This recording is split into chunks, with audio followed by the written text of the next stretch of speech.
ಒಬ್ಬ ಮನುಷ್ಯನಿಗೆ ಚಾಯ್ಸ್ ಅನ್ನೋದು ಓವರ್ಲೋಡ್ ಆದಾಗ ಪಿಕ್ ಮಾಡೋಕ್ಕೆ ತುಂಬ ಕಷ್ಟ ಆಗುತ್ತೆ. ಸೊ ಈ ಡೇಟಿಂಗ್ ಆ್ಯಪ್ಗಳು ಕೂಡ ಇನ್ನೇನು ಹಾಗೆ ಆಗ್ತಾ ಇದೆ. ಒಂದು ಆ್ಯಪ್ ನೋಡಿದ್ರೆ ನಮಗೆ 100-200 ಜನ ಹುಡುಗನಿಗೆ ಹುಡುಗಿ ಅಥವಾ ಹುಡುಗಿಗೆ ಹುಡುಗ ಸಿಗುತ್ತೆ. ಇದು ಏನು ಸಮಸ್ಯೆಯನ್ನು ಕ್ರಿಯೇಟ್ ಮಾಡ್ಬೋದು ಅಂತ ಅದನ್ನ ಅವಾಗಿಂದ ಹೇಳ್ತಾ ಇದ್ವಲ್ಲ, ಕ್ಲಾರಿಟಿ ಇರಬೇಕು ರಿಲೇಶನ್ಶಿಪ್ಪಲ್ಲಿ ಅಂತ. ಕ್ಲಾರಿಟಿ ಬರೋದಕ್ಕೆ ಕಮ್ಯುನಿಕೇಷನ್ ಬೇಕು. ಕಮ್ಯುನಿಕೇಷನ್ ಅಥವಾ ರ್ಯಾಪೋ ಬಿಲ್ಡ್ ಮಾಡೋಕ್ಕೆ it's a time consuming process. But ಈಗ ನಂಗೆ ತುಂಬ ಆಪ್ಷನ್ ಇರುವಾಗ ನಾನು ಒಬ್ಬರ ಮೇಲೆ ಇನ್ವೆಸ್ಟ್ ಮಾಡ್ತಿಲ್ವಲ್ಲ ಟೈಮು.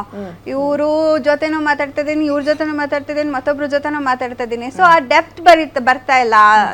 ನಾವೇನು ಹೇಳ್ತೀವಲ್ಲ, ಬಾಂಡಿಂಗ್ ಅನ್ನೋದೇ ಬರ್ತಾ ಇಲ್ಲ. And the kind of examples we are setting for the next generation. ಈಗ ಟೀನೇಜರ್ಸ್ ಮಕ್ಕಳು ಇರ್ತಾರೆ, ಅಪ್ಪ ಅಮ್ಮನೇ ಡೇಟಿಂಗ್ ಆ್ಯಪಲ್ಲಿ ಫುಲ್ ಬ್ಯುಸಿ ಇರ್ತಾರೆ. So what are we teaching, what role model are we setting to those people ಅಂತ ಹೇಳೋದು ಅದು. So much of relationship issues ಬರ್ತಾ ಇದೆ ಇವಾಗ. It's like you can't even question your children. ನೀನೇ they will openly ask, ನೀವೇ ಇದೆಲ್ಲ ಮಾಡ್ತಿದ್ದೀರಾ, how can you restrict me ಅನ್ನೋದು. So what are we leading by example ಅನ್ನೋದು. ಬಿಕಾಸ್ ನಾನು ಹೇಳ್ತಾ ಇರೋ ಥರ ಇಟ್ಸ್ ಎ ಗ್ರ್ಯಾಜುವಲ್ ಪ್ರಾಸೆಸ್. ಇವಾಗ ನನ್ನನ್ನು ಅರ್ಥ ಮಾಡ್ಕೊಳ್ಳೋಕೆ I have to invest time on myself. So ಇನ್ನೊಬ್ಬರನ್ನ ಅರ್ಥ ಮಾಡ್ಕೋಬೇಕಂದ್ರೆ ಟೈಮ್ ಬೇಕು. ಒಂದು 6 ತಿಂಗಳು ಬೇಕು, 1 ವರ್ಷ ಬೇಕು. ಅದಾದ್ಮೇಲೂ ಅಂದರೆ ಏನು ಅನ್ಸುತ್ತೆ, ಹೊಸ ಚಾಲೆಂಜಸ್ ಬರ್ತಾ ಇರುತ್ತೆ, ಹೊಸ ಪ್ರಾಬ್ಲಮ್ಸ್ ಬರ್ತಾ ಇರುತ್ತೆ. ಅದನ್ನು ಕೂತಿ ಚರ್ಚೆ ಮಾಡಿ ಅದನ್ನು ಬಗೆಹರಿಸ್ಕೊಳ್ಳೋ ಅಂಥದ್ದು ವ್ಯವಧಾನ ಯಾರಿಗೂ ಇಲ್ವಲ್ಲ ಇವಾಗ. Everybody is busy. Okay, so ಏನಾದರೂ ಕೇಳಿದ್ರೆ they will avoid that. So ಇವಾಗ ನಾನು ಇಲ್ಲಿ ನನಗೆ ಒಂದು ರಿಲೇಷನ್ಶಿಪ್ಪಲ್ಲಿ ಆಗ್ತಿರೋ ಪ್ರಾಬ್ಲಮ್ನ ನಾನು ಬಗೆಹರಿಸ್ಕೊಳಕ್ಕೆ ನಂಗೆ ಟೈಮ್ ಸಿಗ್ತಾ ಇಲ್ಲ ಅಂದರೆ ಈಸಿ ಆಕ್ಸೆಸ್ ಏನೋ ಇನ್ನೊಂದೇನೋ ಈಸಿಯಾಗಿ ಸಿಗ್ತಾ ಇದೆ ಅಂತ. Why? Because it is easily available to anybody and everybody. And ಮನೇಲಿ ಎಲ್ಲರ ಮನೆಯಲ್ಲೂ ವೈಫೈ ಇದೆ, ಎಲ್ಲರ ಮನೆಯಲ್ಲೂ ಮೊಬೈಲ್ಸ್ಗಳು ಬೇಜಾನಿರುತ್ತೆ. ಆ್ಯಂಡ್ ಡೇಟಿಂಗ್ ಆ್ಯಪ್ಸಲ್ಲಿ ಏನು ಇದು ರೆಸ್ಟ್ರಿಕ್ಷನ್ ಇಲ್ಲ, ಈಸಿಯಾಗಿ ಡೌನ್ಲೋಡ್ ಮಾಡ್ಕೊ.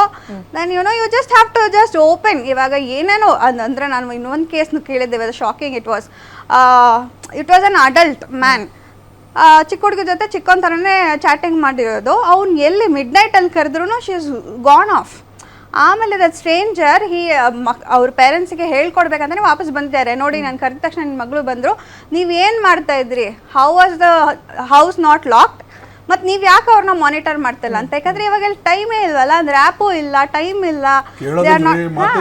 ಮಕ್ಕಳು ಕೇಳ್ತಾರೆ, ರ್ಯಾಪು ನೀವು ಬೆಳೆಸ್ಕೊಂಡಿರಲ್ವಲ್ಲ ಅಂತ.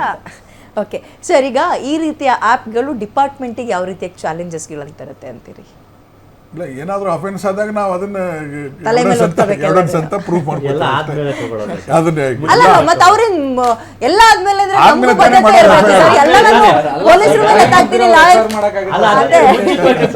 ಜಾಗೃತಿ ಕೊಡ್ಬೇಕಲ್ಲ,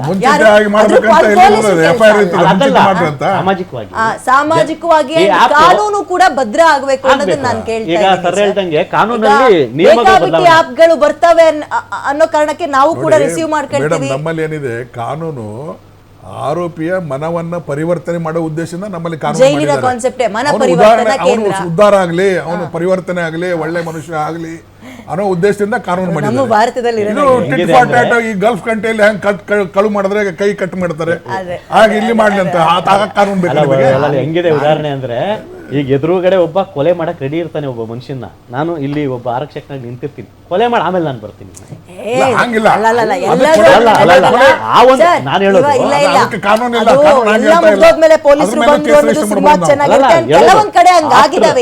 ಅದಕ್ಕೆ ಮೊದಲೇ ನಾವು ಪ್ರಿಪರೇಷನ್, ಜಾಗೃತಿ. ಈಗ ಕೊಲೆ ಮಾಡಕ್ ಉದಾಹರಣೆ ಹೇಳ್ತಾ ಇರೋದು ಆ ತರ. ಈಗ ಕೊಲೆ ಮಾಡಕ್ ಅವ್ನು ರೆಡಿ ಇದ್ದಾನೆ ಅಂದ್ರೆ ಆರಕ್ಷಕರಲ್ಲಿ ಇದ್ದಾಗ ಅದು ಪ್ರಿಪರೇಷನ್ ಅಂದ್ರೆ ಜಾಗೃತಿ $121 ಕೋಟಿ ಜನ ಇದಾರೆ ಇಂಡಿಯಾದಲ್ಲಿ. ಎಲ್ಲರಿಗೂ ಒಂದೊಂದು ಪೊಲೀಸ್ ಇಡಕ್ಕಾಗತ್ತಾ? ಎಲ್ಲ ಏರಿಯಾಗೂ ಪೊಲೀಸ್. ಇದಕ್ಕೆ ಉದಾಹರಣೆ ಕೊಡ್ತಾ ಇದೀನಿ. ಈಗ ಆಪ್ಗಳು ಬಂದಿದಾವಲ್ಲ, ಇದಕ್ಕೆ ಜಾಗೃತಿ ಮೂಡಿಸಿ ಈಗಲೇ ಕಡಿವಾಣ ಹಾಕಿ ಅಂತ ನಾನು ಹೇಳ್ತಾ ಇರೋದು. ಪಾಠ ಮಾಡ್ಲಿ, ಒಂದು ಪಾಠದಲ್ಲಿ ಸೇರಿಸಲಿ, ಸಬ್ಜೆಕ್ಟ್ ನೈತಿಕತೆ ಬಗ್ಗೆ ತಿಳಿಸಲಿ, ಹೇಳಿ. ಇನ್ನೇನು ಗುರು ದೇವೋಭವ ಅಂತೀರಿ ನೀವು, ಅದನ್ನ ಬೇಡ, ಆಚಾರ್ಯ ದೇವೋಭವ ಮಾಡ್ರಿ ಅಂದ್ರೆ ಹೆಂಗೆ? ನೀವು ಈ ಆಪ್ಗಳು ತಂದು ಸಂಸ್ಕೃತಿನೇ ಮರೆತು ಪಾಶ್ಚಿಮಾತ್ಯ ದೇಶಗಳ ಸಂಸ್ಕೃತಿ ಮೊರೆ ಹೋಗ್ತೀರಿ ಅನ್ನೋದಾದ್ರೆ. ಸರ್, ಆಪ್ಗಳು ಬಂದ ತಕ್ಷಣ ಸಂಸ್ಕೃತಿ ಹೋಯ್ತು ಅನ್ನಕ್ಕಾಗಲ್ಲ. ಅಲ್ಲ ಮೇಡಮ್, ಸರ್ಕಾರ ಏನ್ ಮಾಡ್ತಾ ಇದೆ ಈಗ? ಒಂದು ಕುಟುಂಬನ ಕಾಪಾಡ್ಬೇಕಾದ ಜವಾಬ್ದಾರಿ ಪ್ರಸ್ತಾಪ ಆಗ್ತದೆ ಗೊತ್ತಾ, ನಮ್ ರೈತರ ಮಕ್ಳಿಗೆ ಹೆಣ್ ಸಿಗ್ತಾ ಇಲ್ಲ, ತಿಂಗಳಿಗೆ ಇಷ್ಟಿಷ್ಟು ಅಮೌಂಟ್ ಕೊಡ್ತೀವಿ ರೈತರ ಮಕ್ಳಿಗೆ ಮದುವೆ ಆದ್ರೆ ಅಂತ ಹೇಳಿ ಅಂತಿದ್ದಾರೆ. ಅಂದ್ರೆ ಹುಡುಗಿ ಅಭಾವ ಆ ಪ್ರಮಾಣದಲ್ಲಿದೆ. ಈ ಆಪ್ಗಳು ಎಷ್ಟೋ ಜನಕ್ಕೆ ಬೇಕಾಗಿರುವ ಸಂಗಾತಿಗಳನ್ನು ಹುಡುಕಳಕ್ ಸಹಾಯ ಮಾಡ್ತಾ ಇದಾವೆ, ಇಲ್ಲ ಅಂತಲ್ಲ. ಮಿಸ್ಯೂಸ್ ಅಂತ ಬಂದಾಗ ನಾನು ಮಾಡ್ಬೇಕಾ ಬೇಡವಾ ಅನ್ನೋದು ನನಗಿರ್ಬೇಕು ಬದ್ಧತೆ ಅನ್ನೋದು. ಆದ್ರೆ ಅದ್ರ ಜೊತೆಗೆ ಈ ಆಪ್ಗಳಲ್ಲಿ ನಾನು ನನ್ನ ಫೇಕ್ ಫೋಟೋ ಹಾಕ್ತೀನಿ, ಯಾವುದೋ ಫೋಟೋ ಹಾಕ್ತೀನಿ, ಆಮೇಲೆ ವಯಸ್ಸು ತಪ್ಪಾಗಿ ಹೇಳ್ತೀನಿ. ಈಗ ಲಾಯರ್ ಹೇಳ್ತಾ ಇದ್ರಲ್ಲ, ಟ್ರಾನ್ಸ್ಜೆಂಡರ್ದೊಂದು ರೀಸನ್ ಹೇಳ್ತಾ ಇದ್ರು, ಮದುವೆ ಆಗಿ ಮೊದಲನೇ ರಾತ್ರಿ ಗೊತ್ತಾಗಿರೋದು ನಾನು ಹುಡುಗಿನೆಲ್ಲ ಮದುವೆ ಆಗಿರೋದು ತೃತೀಯ ಲಿಂಗಿನ ಅಂತ.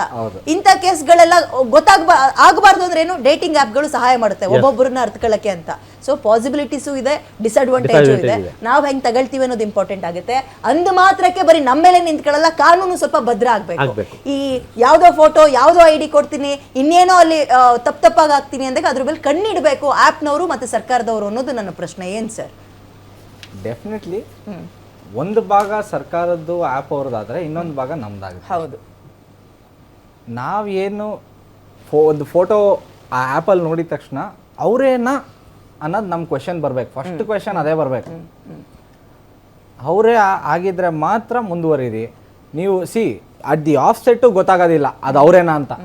ನೀವು ಮೆಸೇಜ್ ಮಾಡಿ, ಇಲ್ಲ ಅವ್ರನ್ನ ಹೋಗಿ ಮೀಟ್ ಮಾಡೋದಾಗ್ಲಿ, ಇಲ್ಲ ವಾಟ್ಸಪ್ಪಲ್ಲಿ ವಿಡಿಯೋ ಕಾಲ್ ಮಾಡೋದಾಗ್ಲಿ, ಏನಾದರೂ ಮಾಡಿದ್ರೆ ಗೊತ್ತಾಗೋದು ಈ ಪಿಕ್ಚರ್ಗೂ ಇವರು ಒಂದೇನಾ ಅಂತ. ಇಲ್ಲ ಅವರೇ ಮಾತಾಡ್ತಿರೋದು ಅಂತ ತಿಳ್ಕೊಳಕ್ಕೆ. ಓಕೆ, ಉಳ್ದಂಗೆ ಫಿನಾನ್ಷಿಯಲ್ ಸ್ಟೇಟ್ಮೆಂಟ್ ಆಗಿರ್ಬೋದು, ಅಂದ್ರೆ ಅವರ ಪರಿಸ್ಥಿತಿ ಆಗಿರ್ಬೋದು, ಬೇರೆ ಕಾಯಿಲೆ ಪ್ರಾಬ್ಲಮ್ ಆಗಿರ್ಬೋದು. ನೋಡಿ ಹಳ್ಳಿಗಳ ಕಡೆ ಅಥವಾ ಹಿಂದೆ ಎಲ್ಲ ಹೆಂಗಾಗ್ತಾ ಇತ್ತು ಸರ್, ಒಂದು ಹುಡುಗನ ಹುಡುಕ್ಬೇಕಾದ್ರೆ 100 ಸಲ ಯೋಚನೆ ಮಾಡೋರು, ಅಕ್ಕಪಕ್ಕದ ಮನೆಯವ್ರು ಮಾತಾಡ್ಸೋದು, ಕೇಳೋದು, ಹೆಂಗಿದಾನೆ ಹುಡುಗ ಅಂತ ಕೇಳೋದು. ಬಟ್ ಇಲ್ಲ, ಅದನ್ನೆಲ್ಲ ಹೆಂಗ್ ತಿಳ್ಕೊಳಕ್ಕಾಗುತ್ತೆ? ಬರೀ ಒಂದು ವಿಡಿಯೋ ಕಾಲಲ್ಲಿ ತಿಳ್ಕೊಳಕ್ಕಾಗುತ್ತಾ? ಯಾರು ಹುಡುಗ ಬಂದಂಗೆ ಇಂತ ಕಾಯಿಲೆ ಇದೆ ಅಂತ ಒಪ್ಕಂತಾನೆ ಅವ್ನು ಬಂದಿರೋದೇ ಡೇಟಿಂಗ್ ಆಪ್ಗೆ ಒಂದು ಹುಡುಗಿನ ಹುಡುಕಳಕ್ಕೆ ಅಂದ್ರೆ ಹುಡುಗಿರು ಫಾರಿನ್ ಅಲ್ಲಿರೋ ಹುಡುಗನೇ ಬೇಕು ಅಂತಾರೆ. ಅವ್ನ್ ಮೀಟ್ ಮಾಡಕ್ಕೆ ಆಗದೇ ಇಲ್ಲ, ವಿಡಿಯೋ ಕಾಲ್ ಮಾಡ್ತಾರೆ, ಅವನ ಹತ್ರ 100 ಗಂಟೆ ಮಾತಾಡ್ತಾರೆ. ಅದಾದ್ಮೇಲೆ ಹೌದು ಇದೆ ನನ್ಗೆ ರೈಟ್ ಹುಡುಗ, ನಾನು ಇವನ್ನೇ ಮದುವೆ ಆಗೋದು ಅಂತಾರೆ. ಆಗಿರುವಾಗ ಹೆಂಗೆ ಸಿನಾರಿಯೋಸ್ ಏನಾಗುತ್ತೆ ಅಂದ್ರೆ, ಆ ಸಿಚುವೇಶನ್ ಸಿನಾರಿಯೋಸ್ ಆಗಿರುತ್ತೆ, ಏನೂ ಮಾಡಕ್ ಆಗೋದಿಲ್ಲ. ಸರ್ಕಮ್ಸ್ಟಾನ್ಸ್ ಏನಿದೆ, ಅವ್ನು ಬರಕ್ ಆಗೋದಿಲ್ಲ, ಇವ್ರು ಹೋಗಿ ಮೀಟ್ ಮಾಡಕ್ ಆಗೋದಿಲ್ಲ, in person meeting through, video ವಿಡಿಯೋ ಕಾಲೇ ಮಾಡಬೇಕು. ಎಷ್ಟು ತಿಳ್ಕೊಳಕ್ಕಾಗುತ್ತೋ ಅಷ್ಟು ತಿಳ್ಕೊಂತಾರೆ. ಬಟ್ ಅದಾದ್ಮೇಲೂ ಪ್ರಾಬ್ಲಮ್ಸ್ ಆದರೆ you cannot do anything. Law is there, it will take its own course ಅಷ್ಟೇ. ಲಾಗ್ ಅಪ್ರೋಚ್ ದ ಫೋರಮ್ ಇದ್ದ ಒಂದು ಕೇಸ್ ಆಯಿತು. ಒಬ್ಬಕ್ಕೆ ಡಾಕ್ಟ್ರು, ಗೈನಕಾಲಜಿಸ್ಟ್ ಡಾಕ್ಟ್ರು, ಒಳ್ಳೆ ಭಾಳ ಬ್ಯೂಟಿಫುಲ್ ಹೆಣ್ಮಗಳು, ರ್ಯಾಂಕ್ ಸ್ಟೂಡೆಂಟು, ಭಾಳ ಟ್ರೆಡಿಷ್ನಲ್ ಆಗಿ ಬೆಳೆದವಳು, ಬರೀ ರಿಲಿಜಿಯಸ್ ಮೈಂಡು, ಹೋಮ ಮನೆಯಲ್ಲಿ ಇದು ಪೂಜೆ ಪುರಸ್ಕಾರ ಬರೀ ಇದರಲ್ಲಿನೇ, ಹೊರಗಿನ ಜಗತ್ತೇ ಗೊತ್ತಿಲ್ಲ ಅದಕ್ಕೆ. ಅಷ್ಟೊಂದು ಬುಕ್ ವರ್ಕ್ ಮಾಡಿ ಕಲಿಸಿ ಬೆಳೆಸಿದ್ರು. ಮುಂದೆ ಅವಳು ತಂದೆ ತಾಯಿ ನಾನು ಹಳೆಯ ಅಬ್ರಾಡಲ್ಲಿ ಇರಲಿ, NRI ಹುಡುಕ್ಲಿ ಅಂತೇಳಿದ್ರೆ ಆ್ಯಪ್ನ ಮುಖಾಂತರ NRI ಹುಡುಕಿದ್ರು. ಅವನು ಬಂದ, ತಂದೆಗೆ ಆಪ್ರೇಷನ್ ಆಗಿತ್ತು, ತಾಯಿನೂ ಹಾರ್ಟ್ ಪೇಷಂಟು, ಇವರು ಹಾರ್ಟ್ ಪೇಷಂಟು, ಮದುವೆ ಫಿಕ್ಸ್ ಮಾಡ್ತೇನಪ್ಪ ಅಂತೇಳಿ ಮದುವೆ ಫಿಕ್ಸ್ ಮಾಡಿಬಿಟ್ರು. ಇವನು ಅವನಿಗೆ ಆಯಿತು ಅಂತ, ಇಲ್ಲಿ ಇದ್ದರೆ ಒಂದು ಅನುಕೂಲ ಆಗ್ತದೆ ಅಂತ ತಿಳ್ಕೊಂಡು ಮದುವೆನೂ ಒಪ್ಕೊಂಡ. ಮದುವೆನೂ ಆಯಿತು. ಮದುವೆ ಆದಮೇಲೆ ಒಂದು ಎಲ್ಲ, ನಾನು ನಿನಗೆ ವೀಸಾ ಸಿಗೋದಿಲ್ಲ, ಒಂದು 6 ತಿಂಗಳ ಆದಮೇಲೆ ನಾನು ಕಾಂಟ್ಯಾಕ್ಟ್ ಕಳಿಸ್ತೀನಿ, ಆಮೇಲೆ ಬರ್ಲಿಕ್ಕತ್ತೆ ಅಂತ ಹೇಳಿ ಹೋದ. ಅಲ್ಲಿ ಹೋದ್ಮೇಲೆ ಇವನು ವಾಟ್ಸಪ್, ಫೋನು, ಅದು ಇದು ಎಲ್ಲಾನು ಬಂದಾಗ್ಬಿಟ್ಟು ಬರ್ತಾ ಮದುವೆನೂ ಆಗೋಗಿದೆ.